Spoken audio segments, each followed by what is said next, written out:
माझी सगळ्यांना विनंती आहे, मराठा समाजाच्या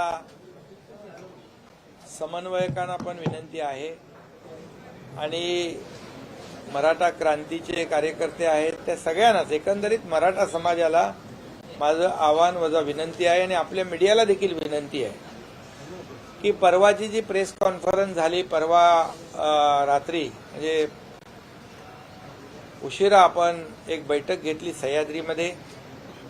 आतापर्यंतच्या इतिहासामध्ये सर्वपक्षीय बैठक मराठा समाजाला आरक्षण देण्यासंदर्भातली आणि जालनाच्या मनोहर जरांगे पाटील यांच्या उपोषणाविषयी एक साधक बाधक चर्चा त्या बैठकीमध्ये झाली आणि एकंदरीत राज्यात जी कायदा सुव्यवस्था शांतता प्रस्थापित झाली पाहिजे, हे पुरोगामी आपलं राज्य आहे। या राज्यामध्ये सर्व जाती धर्माचे लोक गुण्यागोविंदाने राहत आहेत आणि कायदा आणि सुव्यवस्था शांतता प्रस्थापित राहिली पाहिजे, हे आपल्या सगळ्यांच्या दृष्टीने राज्याच्या दृष्टीने हिताचं आहे। आणि त्या दृष्टीने हे जे काही आंदोलन आणि आरक्षण या बाबतीमध्ये सर्वपक्षीय बैठक झाल्यानंतर मी आणि उपमुख्यमंत्री देवेंद्र फडणवीसजी, उपमुख्यमंत्री अजितदादा पवार आपल्याशी देखील आम्ही चर्चा करायला आलो।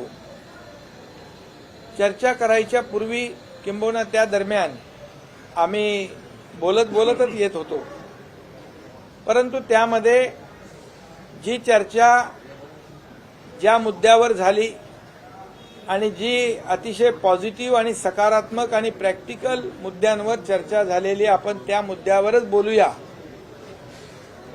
आणि आज कुठलेही पॉलिटिकल प्रश्न उत्तर नको अशा प्रकारचं आमचं चर्चा चालू होती, बोलणं चालू होतं। म्हणजे काय तर मराठा समाजाच्या बाबतीमध्ये आरक्षणाच्या बाबतीत आणि मनोहर जरांगे पाटील यांच्या उपोषणाच्या बाबतीत जे चर्चा घडली सभागृहामध्ये सह्याद्रीमध्ये तेवढं आपण बोलूया आणि निघूया। कुठलाही राजकीय भाष्य, राजकीय प्रश्नोत्तर आज नको अशा प्रकारची चर्चा आमची त्या दिवशी होती।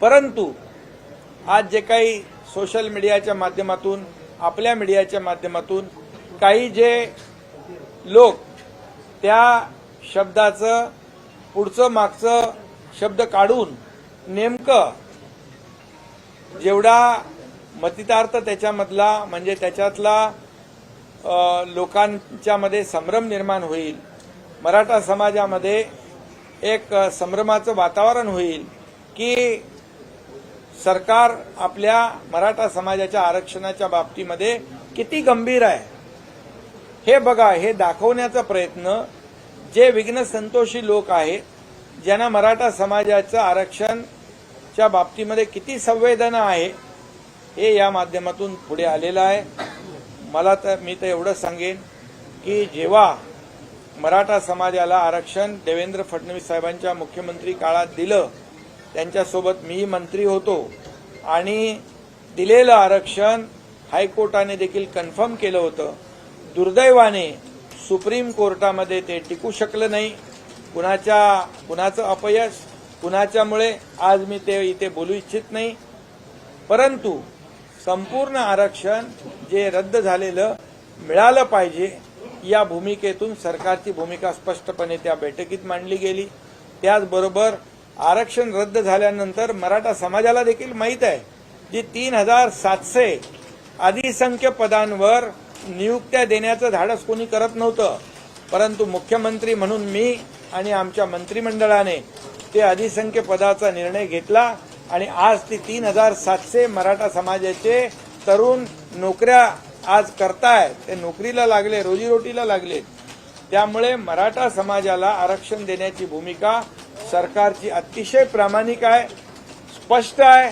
म्हणून तर त्या दिवशी सर्व पक्षीय लोकांना आपण बैठकीला बोलवलं, त्याच्यामध्ये काही तज्ज्ञ लोक होते आणि या बाबतीमध्ये जे तज्ज्ञ लोक आहेत त्यांच्याबरोबर देखील एकीकडे बैठका होत आहेत, एकीकडे सुप्रीम कोर्टामध्ये क्युरेटिव्ह पिटिशन जी दाखल आहे त्याच्यावर देखील आपल्याला काय स्ट्रॅटेजी करायची त्यावर आपलं स्ट्रॅटेजी ठरते आहे।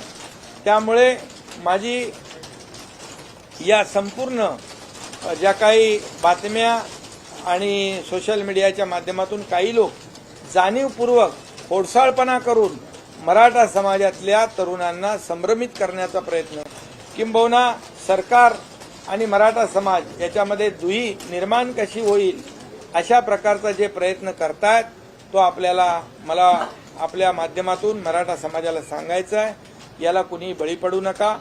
आमची सरकारची भूमिका अतिशय स्पष्ट आहे आणि म्हणून तर मराठा समाजाच्या मागे सरकार खंबीरपणे उभं आहे आणि मराठा समाजाला आरक्षण मिळालं पाहिजे ही भूमिका स्पष्टपणे सरकारने घेतलेली आहे. त्यामुळे कुणाच्याही अपप्रचाराला दिशाभूल करण्याच्या प्रकाराला मराठा समाजाने बळी पडू नये आणि जे लोक अशा प्रकारचं प्रयत्न करतायत त्यांनाही माझं आवाहन आहे, विनंती आहे, या राज्यामध्ये कायदा सुव्यवस्था आणि शांतता प्रस्थापित करण्यासाठी आपण अशा प्रकारचा कुठलाही खोडसाळपणा करू नये अशा प्रकारची त्यांनाही माझी विनंती आहे. आपका मतलब क्या था? एक वीडियो वायरल किया जा रहा है, उसको लेकर के आपका मतलब क्या था, किस तरीके से? हाँ, वो जब मराठा समाज को आरक्षण देना और मनोज जरंगे पाटिल इनका जो आंदोलन चल रहा है उसके बारे में सरकार पूरी तरह गंभीर थी, पूरी गंभीरता से सरकार उसके ऊपर काम कर रही है और इसीलिए वहां पर सर्वपक्षीय नेता सर्वपक्षीय बैठक बुलाई थी। बैठक देर रात तक चली और उसमें कई लोगों ने अच्छे सुझाव दिए मनोज जरंगे पाटिल जी का उपोषण के बारे में और मराठा समाज को आरक्षण जो रद्द हुआ है सुप्रीम कोर्ट में उसको फिर से रिस्टोर होना चाहिए, फिर से आरक्षण मिलना चाहिए, इसके लिए कई सुझाव लोगों ने दिए। और उसके बाद पत्रकार परिषद में जाने के समय ऐसा तय हम तीनों ने तय किया था, मैं था और उप मुख्यमंत्री देवेंद्र फडणवीस जी, उप मुख्यमंत्री अजीत दादा पवार जी, कि आज की प्रेस कॉन्फ्रेंस में जितनी चर्चा मराठा समाज को आरक्षण से लेकर और मनोज जरंगे पाटिल उनका अनशन को लेकर उसी पे चर्चा करेंगे। आज कोई भी उतना ही कहेंगे, उतना ही बोलेंगे और कोई भी आज पॉलिटिकल कोई भी प्रश्न उत्तर नहीं होगा, पॉलिटिकल कोई भी स्टेटमेंट हम नहीं करेंगे। ऐसी हमारी बात हो रही थी, लेकिन कुछ लोगों ने आगे पीछे का कट करके सिर्फ मराठा समाज के बारे में इनकी क्या भावना है सरकार की, ये तोड़ मरोड़ कर मराठा समाज या समाज में ऐसा संभ्रम फैलाने के लिए ये कोशिश उनकी है, वो कोशिश नाकाम होगी। क्योंकि मराठा समाज और यह महाराष्ट्र की जनता जानती है ये सरकार संवेदनशील है।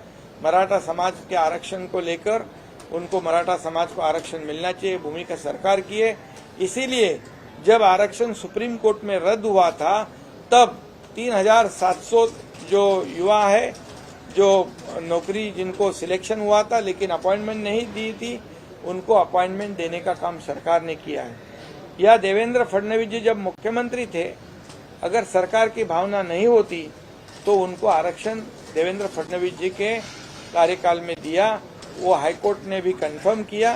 दुर्भाग्य से सुप्रीम कोर्ट में वो रद्द हुआ।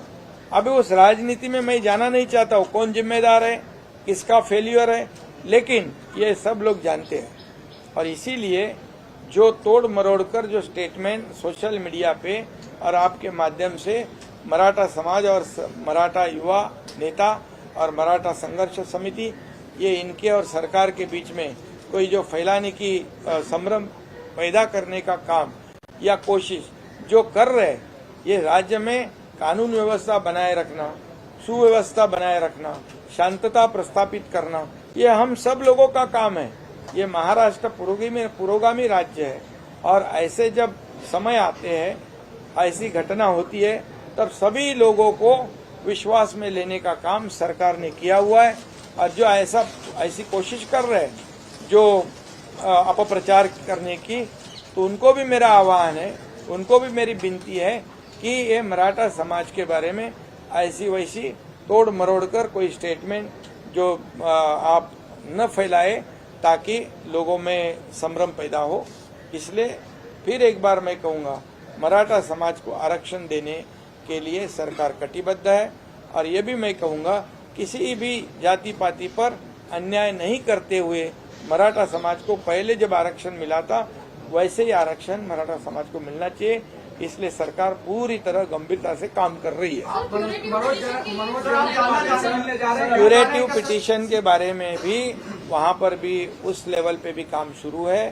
पैरेलली जो दूसरा जब पहले मराठा आरक्षण दिया था वो डेडिकेटेड कमीशन के माध्यम से उस पे भी काम शुरू है।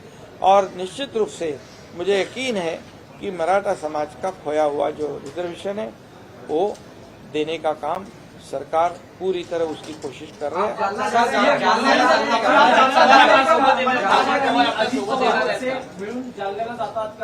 त्याच्याबरोबर मनोज जरंगे पाटलांच्या बरोबर चर्चा सुरू आहे। आमचे शिष्टमंडळ देखील जे आहे तेही तिकडे आता कालही होतं, आजही तिथे जाणार आहे। त्याच्याशी चर्चा सगळी सविस्तर झाल्यानंतर पुढचा निर्णय घेईन। मी आताच सांगितलं की कालही आमचे मंत्री तिकडे होते, आजही मंत्री तिकडे जात आहेत, त्याच्याशी चर्चा करतील। मी काल त्यांच्याशी चर्चा केलेली आहे। अतिशय सकारात्मक चर्चा मनोज जरंगे पाटील यांनी केली आणि त्यांनी देखील काही जी भूमिका आहे आणि ज्या काही तांत्रिक बाबी आहेत त्याही समजून घेतलेल्या आहेत। आज पुन्हा आमचे लोक त्यांच्याशी बोलतील आणि त्यानंतर पुढचा निर्णय घेतला जाईल।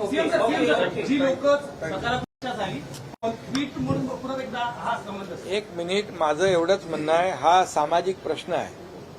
हा मराठा समाजाचा आणि संपूर्ण राज्याचा एक सामाजिक प्रश्न झालेला आहे। त्यामुळे या सामाजिक प्रश्नाकडे राजकीय हेतूने कुणी पाहू नये, याच्यामधून कुणी राजकारण करू नये। कारण शेवटी हा या मराठा तरुणांच्या जीविताशी निगडीत प्रश्न आहे आणि म्हणून मनोज जरंगे पाटील याच्या तब्येतीची, त्याच्या जीवाची चिंता सगळ्यात आम्हाला जास्ती आहे, सरकारला आहे आणि आपल्या सर्व समाज बांधवांना आहे। आणि म्हणूनच उशिरापर्यंत संपूर्ण सरकार आणि इतर सर्व पक्षीय यांची बैठक देखील पहिल्यांदा आपण घेतली आतापर्यंतच्या इतिहासामध्ये।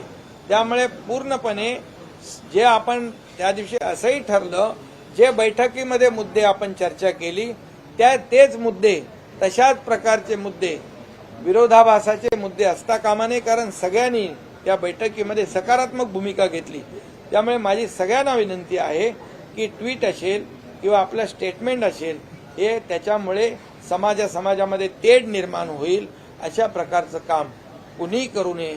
या राज्यामध्ये शांतता प्रस्थापित करण्यासाठी आपल्या सगळ्यांची मदत सहकार्याची आवश्यकता आहे आणि ते आपण द्यावं अशा प्रकारची मुख्यमंत्री म्हणून मी या ठिकाणी सांगितलं।